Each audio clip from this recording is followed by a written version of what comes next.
We are an hour outside Brussels at Europe's biggest cotton mill. Here the versatile natural fibre is turned into millions of yards of fabric. Some will end up as jeans, t-shirts, maybe tents, but some will be heading into multi-million euro machines like this one for a treatment that'll make it indispensable to the sorts of people who wear this kind of thing. Henk van den Driesche has been developing technical clothing for the military for 20 years. Its purpose? To stop insects, no matter where in the world, from making soldiers sick.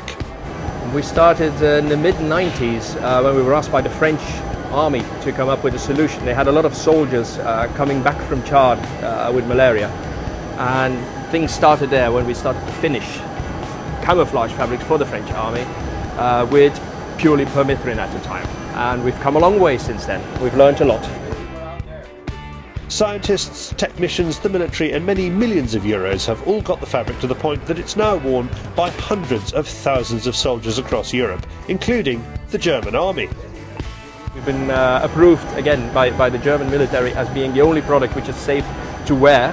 About 200,000 people are wearing it every day without one single complaint, reducing the tick infestation by 99.6%. They've had 5 tick bites in 1 year. The whole army, that's nothing. Yeah, that's what we're doing for the moment.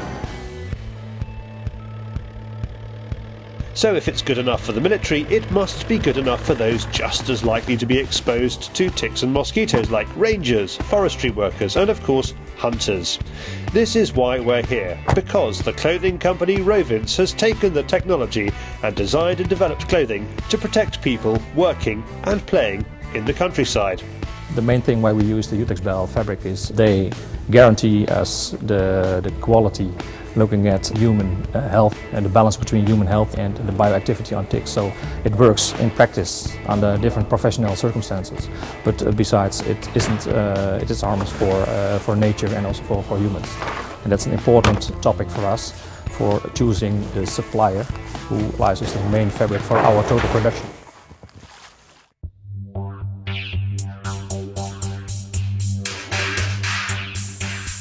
We are now in the Netherlands in September. We're in a park. As you would expect, it's used by cyclists, walkers and families every day of the year. Someone who is clearly not doing any of these activities is Darren Bullock. He distributes Rovince clothing in the UK. He and Rovince co-founder Rob Nijhuis are busy hunting the hunters. By wiping these sheets across the ground, they're hoping to show us just how prevalent the ticks are here. We've just done about 10 metres there, and we've picked up about, I think there's maybe 8 or 10 in there now, both male and female. And you can see from this sort of environment, this is a recreational area as well as a hunting ground. There's people walking through here, people riding their bikes through here and enjoying the countryside, and that's what we've just picked up. Our collection is building and it includes all stages of the life cycle. You have 4 stages. The first one is the larvae, will come out the egg, and the larva one is not infected. But then they need a blood meal, and then he will turn into a nymph, and that one can be causes Lyme boreas. We are searching now for 20 minutes, and I have already 1, 2, 3, 8 ticks. These are all females. They're looking for a soft place on my skin, on my body, and then they bite into my skin. They have a mouth, it's looking like a chainsaw. Then they're grabbing in my skin. Then they take a blood meal. So as they're feeding, the blood goes both ways, and then obviously that's when infection can be transmitted even more, because obviously as they suck in, there's blood going both ways with the pressure in the body. And then once they're full and they've had their total feed, then obviously that's when they drop off to carry on to the next life cycle, whatever cycle that would be, depending on the age of the tick. With our collection of fresh ticks, Darren and Rob can illustrate how the Rovince clothing works. Now we're going to put a pair of the trousers down just to show the difference and to show the effect clothing has on the ticks, which offers the protection.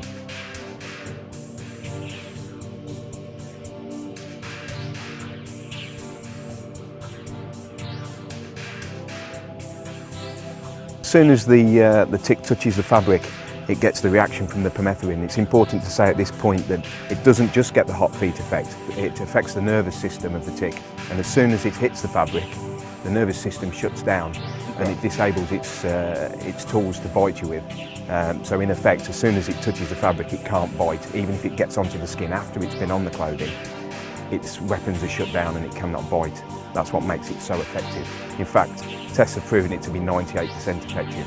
So it's a very, very effective protection. The insects are clearly disorientated and certainly in no mood to bite. European governments take ticks very seriously, investing in scientific studies to monitor tick populations. Fedor Gassner has been getting to grips with ticks for the last 9 years. He believes that a changing climate is playing into the grasping jaws of the tick. Tick populations are doing quite well in Europe at this moment. They're making a profit out of climate change. Not only that it's getting warmer, but the growing season for ticks is getting longer and longer, which effectively means ticks have more days per year to bite humans. Awareness of ticks and tick-borne diseases such as Lyme disease is increasing in places like the UK. Across Europe, April is the start of the tick season, with the insects emerging looking for a host. Rob chats with a dog walker and a cyclist about ticks. They are aware of them but don't seem that concerned. In the Netherlands only, you get tens of thousands of cases of Lyme disease every year. And it's on the rise for a couple of years, and we don't know where it's going. It's not only that we're educating people better so they go to the physician earlier, but it's also that in nature things are happening at this moment. And we see also in the UK, in Belgium, in Germany, that Lyme borreliosis, Lyme disease, is on the rise. And there are more diseases that are caused by ticks. For example, tick-borne encephalitis. Back in the factory, we're shown the testing that goes into ensuring the fabric for the military and Rovince retains its effectiveness with washes and exposure to sunlight. The best endorsement Hank has for his technical fabric is what the forces call drop and forget. It's all about confidence in your kit. A soldier gets the uniform and he just gets on with it. He doesn't get bitten anymore. And then they get on with other stuff, their real work. The real work is not to protect them against insects. Their job is something else.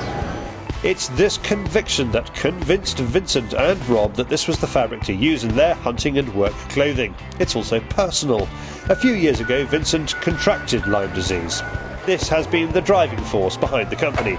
Prevention is better than cure. The main thing for us as a company is protecting people against the danger of ticks. We do it in two ways. Firstly is informing people about the tick with the latest information there is. Secondly, of course, developing protection wear they could use in professional circumstances. Foresters, estate workers and hunters demand a lot from their clothing. It's reassuring that when the midges are maddening in Scotland or the mosquitoes are hellish in Florida, there's kit that will protect you from insects. And it's been there and proved itself already on the back of a soldier. For more information about Rovince clothing, go to rovince.co.uk.